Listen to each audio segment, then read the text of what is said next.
Okay, guys, so good morning. It's still morning. Me and Fire Girl and Jennifer have been throwing some things around, throwing some ideas around. And actually, I have two things to show you here. One of them is actually pretty eye-opening, but this one here is pretty interesting. You might remember the post I put up on the community channel about the Burning Man, the Jewish version or Israeli Burning Man or whatever that's going to happen in Israel. There's actually a lot of people that are upset about this. Well, we were doing a little research on that, and Fire Girl had a I don't know if it was a vision or if it was just a sudden realization. I had actually started to think more deeper into this too, but I hadn't really paid much attention to it until she said something about this may have a part to play in something. Fairly ironic where they're going to have it and what's there. Now, a lot of this, some of this can go back to Ezekiel 1. If you go back and read in Ezekiel 1, you see a really in-depth description going on, a vision that he had. And it's of God's majesty. Now, what part this plays, all this description of all this stuff plays in that, I don't know. But much of this description you read in Ezekiel 1, we're not going to go through it for time's sake, because I have stuff I have to go do. But what you read in Ezekiel 1, much of that matches what, let's see, do I have it up? Of what Burning Man looks like at night.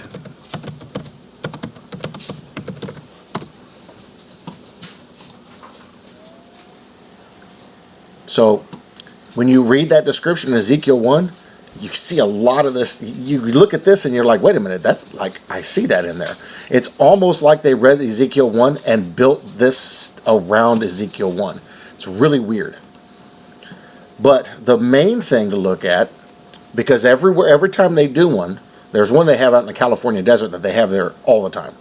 But they've been getting permission in other parts of the world to do that. So really, really ironic that they're having it in Israel this year of all years. But there's stuff that connects to that. So you guys know, this event is going to take place in Israel the day after the alignment with Venus and the Pleiades. And you guys know all the history about that. We covered that. So look at this. This is the city they build. Everywhere they go, every time they have one of these, they build this city. Does that not look like the crescent moon on the Islamic flag? Just saying. And do you see the two sickles inside the arch? Just saying. I find that kind of interesting that that's the shape they picked. And everywhere they go, that's how they build it. Look at all the circles the way they build them. Look at how they set it up. Everywhere they go, every time they have one of these, that's what they build. And this is the city that's there during this whole event. And they do, out in the middle of those sickles, they do their burnings and all that kind of stuff. They have lights set up, all kinds of junk. Basically what this is a big Woodstock, but it's like 10 times worse. It's a giant orgy drug fest. That's all it is. People go out there who have these weird little talents that they like to do, and they go out there to get attention. And that's all that is. There are people that have gone to this thing. I've read stories last year. There are people that have gone to these things and left because the vibe was so negative. And basically, they're inviting demonic activity in these things. I actually, years ago, considered going to one in California. I had an invitation for it. I said, no, I don't think so. And after I found out what it was, I thought it was just something interesting that they were doing, getting together. And then I saw what it was. I was like, oh, no. Instantly wanted nothing to do with it as soon as I saw what there was going, because I looked it up. But when you read in Ezekiel 1, you see a lot of very interesting things there. So I started looking up where it's at. So this is where it's going to be held. This is Sde Boker. And it's a desert region, because they need a big desert area. But you can actually go visit there. There's stuff there. There's a retirement home. Now, a lot of people are upset that they're holding it here, out in the desert. Now, where is this in relation to anything else? Now, do you see the Dead Sea over there? Now, I'm going to show you where this is at on a map. So, when you read in Ezekiel 1, and this is just for information purposes, it talks about the river Kebar, or Kebar, and Tel Aviv. You go to chapter 3, and it talks about the people that were in bondage in Babylon. Well, that's right here, and this is in Iraq, straight across from where this thing is going to be. And here's the map we're going to look at, but I'm going to open it in paint so I can draw some pictures on there. And that's where Sodom and Gomorrah is. Now, look at this. Get out of there.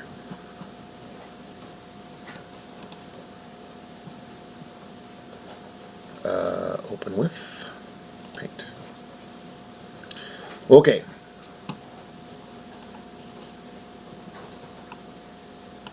This is the part of the map we need. Okay. So there's the Dead Sea. Let me get my pencil. Make a wide line. All right. So here's Hebron.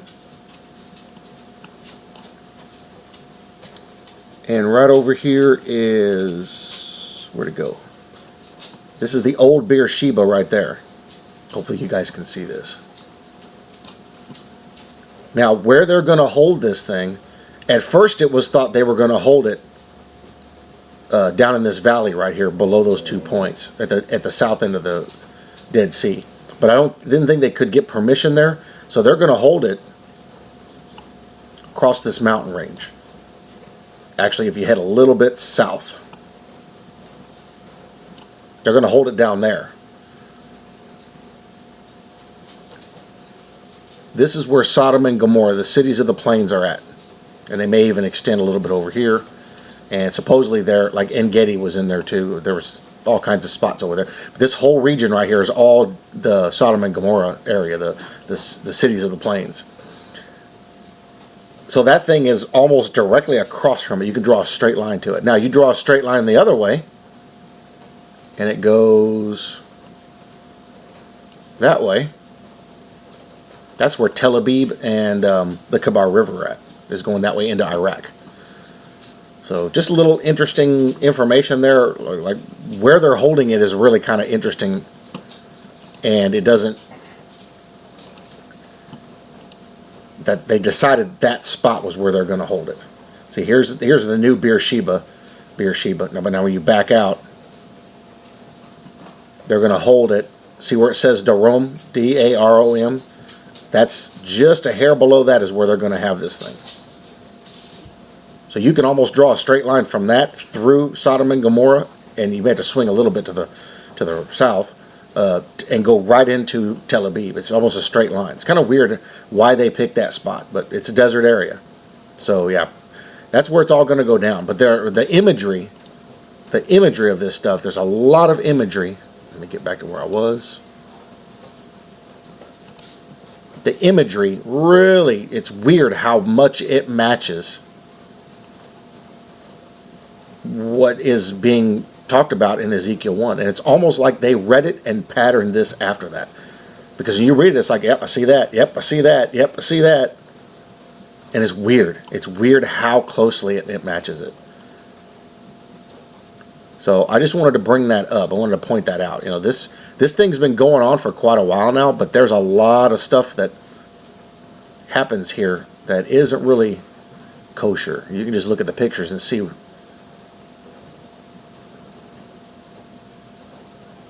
Very weird stuff. Now there will be people that may comment and say, "Hey, I've been there. It's not what you think it is." Okay, well, whatever. Because I know people that were there too in 2013.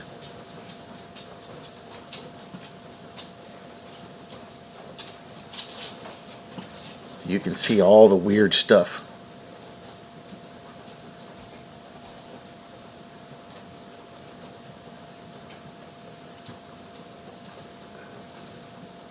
Here's a shot from space.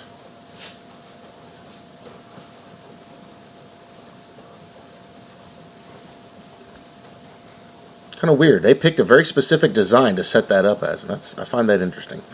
Now, I don't know what all this means prophetically, or if it ties to it prophetically, but why? What a weird year for them to pick to do this in Israel, 2020 of all places, and how interesting that it is right around the same time. Or it's just after. Let's see what the date is.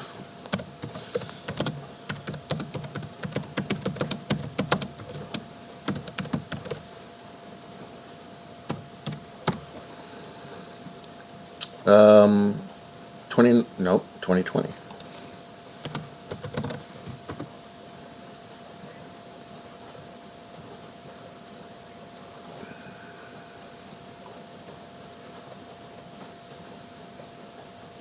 Okay, they're calling it Midburn.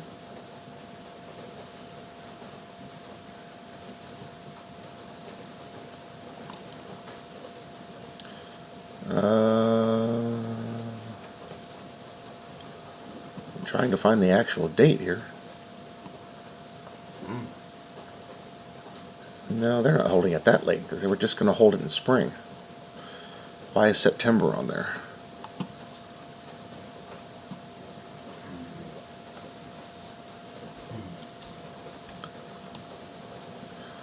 Let's see. Okay, so here's the website.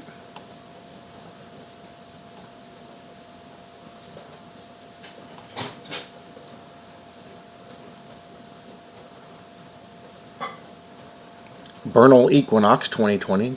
That's weird.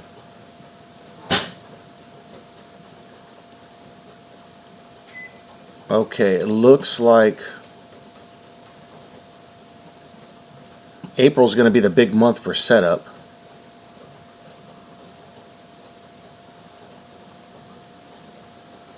Okay, nope, that's in Nevada. What about the one in Israel? So they're having one in Nevada. Okay, let's do this instead.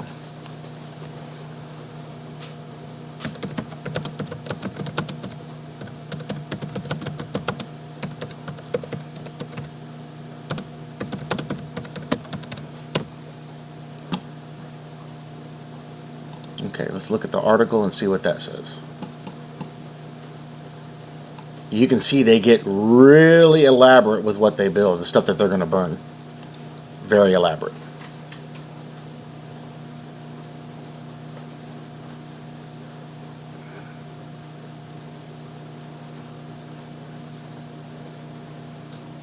Black Rock City, Nevada, so we just saw the dates for that.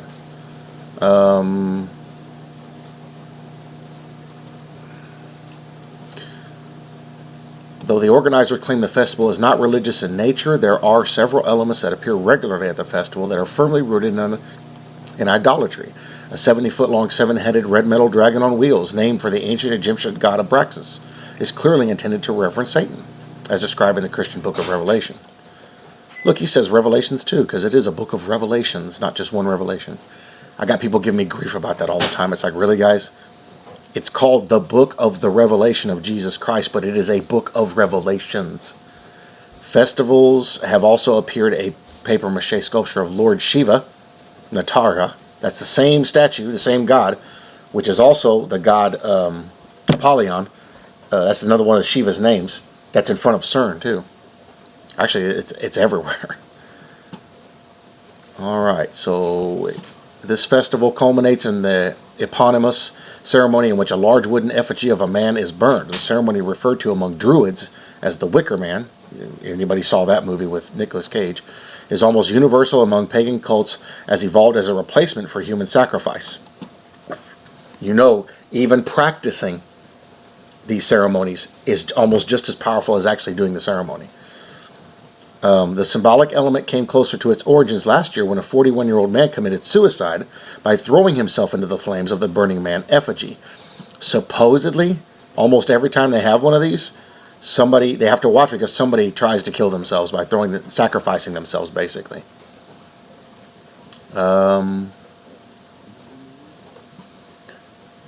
Rabbi Daniel Ashore, a member of the Nascent Sanhedrin, noted that the elements of ancient idolatry are clearly present in this modern-day gathering. So now you understand why they're holding it near Sodom and Gomorrah. What perfect place to do it in the world than the center of idolatry and sexual deviance. The camp is carefully designed in a semicircle contained within a pentagon, but when viewed from the air, it becomes clear that the angles are connected by lines creating a pentagram, the universal symbol of witchcraft and black magic. Though to hear the Wiccans say that's not what that is, even though it's the exact same symbol. They are going out to the desert to recreate the giving of the Torah, but they have replaced Mount Sinai as the focal point with the symbol of Satan. Rabbi Asor told Breaking Israel News, these people are not atheists, they're idolaters. The difference between atheism and idolatry is that atheism denies God, while idolatry is an attempt to replace God. They are trying to replace God. In your studies, look up how many Christians show up for those places. A lot of Christians, supposed Christians, go there. As soon as I found out what went on there, I immediately know. This year, the festival is going to be a strange mix of pagan worship and high tech, with the theme being iRobot. Also, AI is in the news, focusing on artificial intelligence. This theme will be reflected in the centerpiece structure, a massive wooden spiral temple dubbed Galaxia. They actually have had this temple, this design for this temple, for I think 3 years at least. They've built several versions of it, trying to see if it would work out in the California desert and Nevada desert. Dedicated to the Greek goddess Gaia, which is also the Earth goddess. Galaxia is a name taken from the science fiction novel by Isaac Asimov. In New Age mythology, Galaxia is the mother goddess corresponding to the Greek goddess Gaia, but on a higher galactic level. In mythology, Gaia is the personification of the earth and source of immortality. The worship of Gaia figures prominently in neo-paganism. Earth worship, or Gaia worship, is actually in almost all witchcraft. Technology is not by nature necessarily evil, but it is often used as a temptation to distract people from the truth, to tempt them away from God by telling them they are greater than God, a source said. In the case of artificial intelligence, this is clearly true. They will deny that God rules their lives, but they welcome artificial intelligence. Even now we carry around devices which remind them of what they must do. I told you guys, this is part of the system. I've been pushing my connection to this phone and that more and more away from myself, because this is a link to all that. It tracks their very movement and even tells them where they should go, when they need to leave, what roads to take. This is not an aid. This is already bordering on mind control. It is a soft mind control.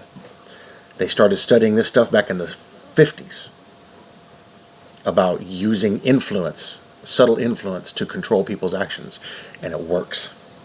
The people who create this technology and the people who use it deny that their intent is mind control.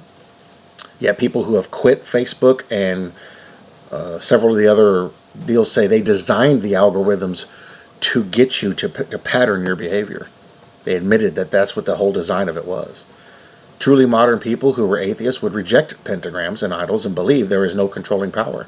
The aspect of mind control comes from the idolatry, giving control to dark forces. It all connects to the same thing. But I still can't find a date.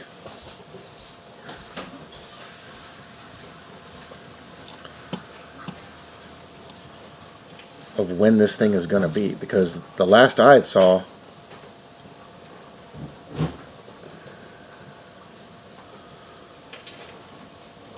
it was going to be spring of 2020.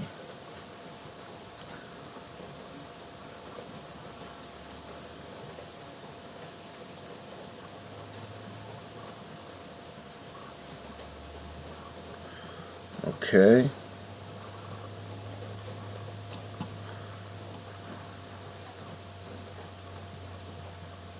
Look at there. The palm with the all-seeing eye.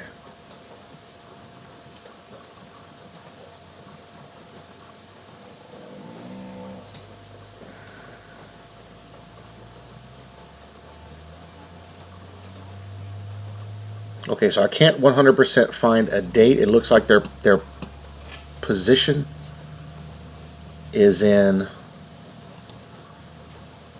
set. They're going to do it in that spot. 2021. Okay, well, I'm not going to waste any more time on this, because it honestly doesn't matter too much. I mean, it kind of does, because the where they picked and the date that they're going to have it fits right around a bunch of different things. Okay, so that's that. That's Burning Man.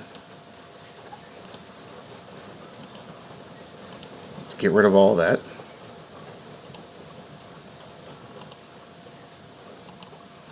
Okay, now, Tim had mentioned Purim. This is the other part I wanted to show you. Tim had mentioned Purim. He said God had told him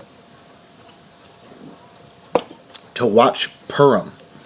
So Purim, this year, is March 9th to March 10th. We're in February. We're almost the halfway mark in February. So this is the beginning of March. Did you know there's a little Purim, or a Purim Katan? Now, if anybody's been paying attention to keep and watch, this year for our Gregorian calendar is a leap year. There's an extra day in February. Now we do that because it resets the calendar. The Jewish calendar does the same thing. So Purim, March 9th to February 25th, and you guys know the Jewish calendar overlaps 2 years in our Gregorian calendar. So the year 5780, which is the one we're in now, overlaps 2019 and 2020. And then it restarts. Well, they have a leap year also, where I told you guys before, they have to add in an extra month in order to reset the lunar calendar. Purim is celebrated during Adar 2, and during Adar 1, a mini holiday is celebrated known as Purim Katan, small Purim. Purim occurs on the following dates. We know March 9th to March 10th. This year is the Purim month, the Purim leap year. So let's read a little more about Purim. Here's the Hebrew month of Adar and Adar 2. Adar is the 12th month of the Jewish calendar, counting from Nisan. So we're right at the end of the Jewish year, 5780. When Adar enters, joy increases, the Talmud says. Of course, I got to go back to the Babylonian text. This reaches its climax in the 14th of the month as we celebrate Mordecai and Esther's triumph over the wicked Haman. Did you guys see the story in Times of Israel where they're threatening to destroy the temple of Mordecai and Esther and put an office there? Yeah, it's in the Times of Israel, I think, or Breaking Israel News. The spirit of Purim permeates the entire month, making it a time of unparalleled rejoicing and good mazal, good fortune, for the Jewish people. During a Jewish leap year, which occurs 7 times in a 19-year cycle, approximately once every 3 years, there is an added month called Adar 1, inserted before this month of Adar, termed Adar 2 in leap years. This aligns with the lunar months with the solar year, ensuring that the holidays fall in the proper season. So every so often they got to add time, just like we add a day to reset ours, because there's constant fluctuations. They can't keep up with it. Okay.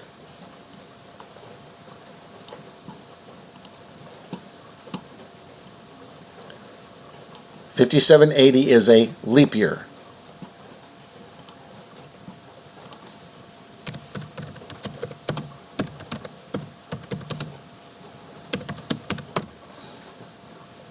The current 2019-2020 Hebrew year is 5780. The belief that the 7th millennium will correspond to the Messianic age is founded upon a universalized acceptance of the concept of Shabbat, the 7th day of the week, the sanctified day of rest.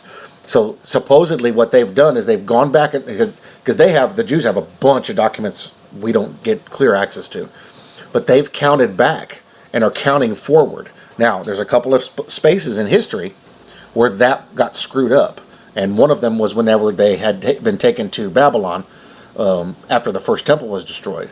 And then the second time was when they went and got scattered across the world, but a bunch of them went to Babylon again after the second temple was destroyed. That time was for 1900 years. The other one was just a few hundred years. But that time was for 1900 years. So there were issues in the paperwork and the documentation. A lot of scrolls were burned and destroyed. A lot of information was missing. So this date they've come up with has some conjecture and guesswork involved in it. But they've done a pretty good job of counting back. Now again, a lot of paperwork was messed up. We don't know if it's actually year 5780.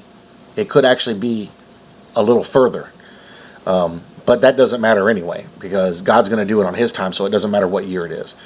But this is the year 5780, and this is a leap year. So Little Purim is up. Little Purim will be here. Now the problem that I've tried to find is I can't find when Little Purim is.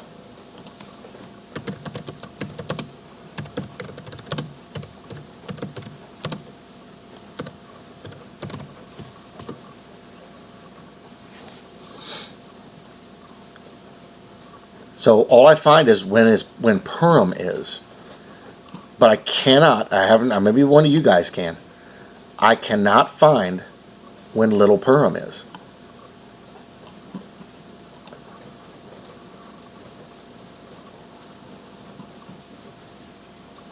See, this is 2019.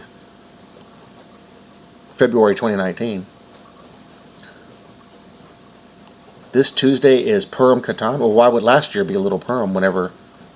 Well, maybe they added it last year.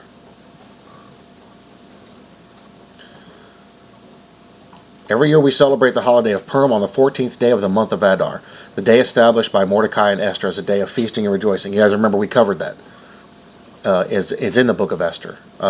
Commemoration of Jews' salvation from Haman's evil decree in the year 3405 from creation. So it would be 356 BCE. But approximately once every 3 years we experience a leap year when the Jewish calendar contains not one but 2 months called Adar, Adar 1 and Adar 2. During a leap year, Purim is postponed until the second Adar. So that would be this February. This March rather. Nevertheless, we mark Purim Katan, the small Purim. So this is the first month of Adar in a leap year, whose date corresponds with the date on which Purim is actually celebrated that year in the following month of Adar. So Little Purim was last year, but last year we had a Purim. So I'm a little confused. On the day that would have been Purim, had the year not been a leap year, in the first month of Adar, and in this way, get almost a double celebration. What do we do on Purim Katan? We don't read the Megillah, or is there any special mitzvah to send food portions and receive gifts to the poor, though that is always as mitzvah. It's the case with actual Purim, but we try to increase in festival and joy. So Little Purim, they actually try to do more on Little Purim. For some reason, it seems to be a much greater time. As Jews, we always try to be happy, celebrating being the Jewish people living in God's beautiful world. But at some times of the year, our joy is even greater. In fact, the entire month of Adar, and in this case, both the first and second month of Adar, is a time when we increase in joy due to the upcoming celebration. Every month possesses a distinct spiritual essence. The month, or in a leap year, 2 months of Adar contain the quality of transformative joy. Adar transforms sorrow into joy, a fearful and disunified people into a unified nation, committed and devoted to God and His Torah. So when an opportunity presents itself in the first month of Adar in the form of a day that might have been Purim, the most joyous, transformative day of the year, we should certainly rejoice and celebrate. We live in times that can often feel so dark and challenging. While sadness, despair, and depression holds us back and stagnates our progress towards change, joy breaks through barriers and helps us transform ourselves. So what would Purim be? Because according to this, they celebrated Purim in 2019, or Little Purim in 2019. Which we remember Purim. We thought the rapture was going to happen last year on Purim, because a lot of stuff lined up. But now we're watching Purim this year.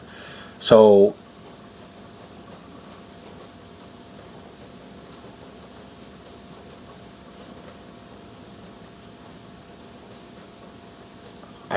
I guess it was last year.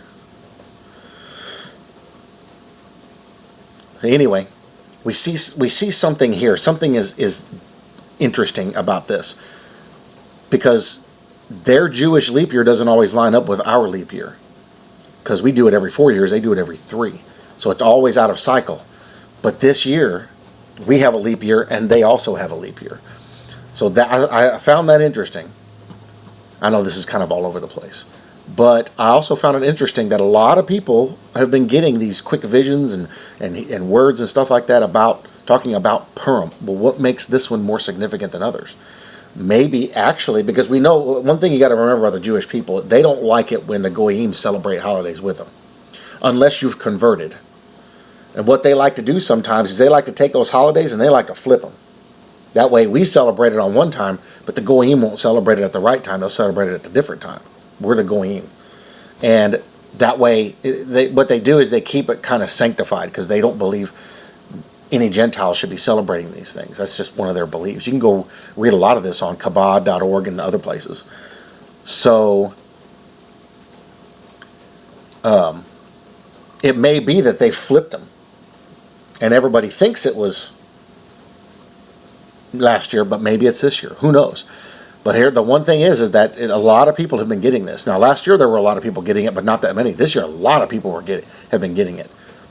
Tim, Haynes Ministries, Barry, I think Chad talked about it. A bunch of other people have been talking about it, and I find that interesting. That maybe there's something special about this one, and we know a lot of dates and a lot of events line up with this year's Purim. So who knows? But when I stumbled across this, I was like, wait a minute, there's another Purim? That's interesting. And, you add that to everything else we've been seeing, and it really starts to open your eyes to more of what's going on around you. It starts to open your eyes more to the alignment of Bible prophecy and all the things that we're seeing. How interesting that it's at this exact time of the year. We have a Burning Man going on over there. We have war. We have the Gog and Magog all lined up. We have the peace deal now. They're pushing the peace deal. I mean, they're not giving the Palestinians any choice. They told them, they said, you need to come sit down with us and talk to us, and we can make some adjustments. But nowhere did they say, we need you to agree to it. Nowhere. They said, come talk to us and we'll redraw this. But this is your deal. I mean, even Kushner's come out and talked about this. He's the architect of that. He's told them, this is it.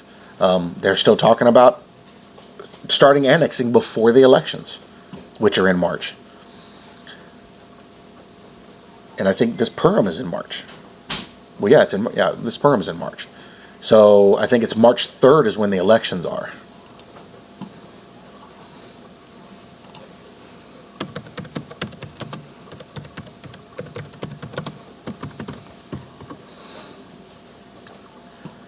March 2nd.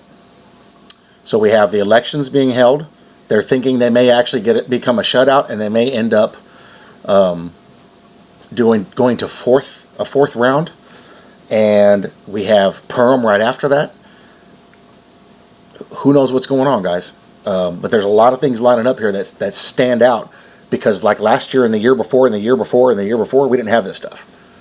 But this year we have this stuff. That's interesting. Okay, so that's what I had to share with you guys, just some random junk. The next video I have actually is going to be in Ezekiel 3. I think Ezekiel 3, which is pretty interesting things, which is basically why we do what we do. So I'm going to do that in a different video. But yeah, that's some of the rabbit trails we've been chasing. Me and Fire Girl and Jennifer,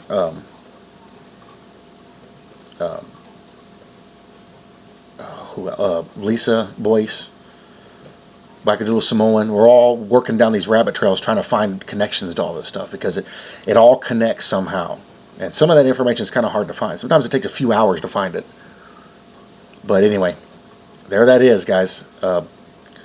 Just more little hints and little markers that point to what's happening. All right, love you guys. I'm going to leave you with this one, let you chew on that. Do your own studies on this, because you may be surprised what you stumble across.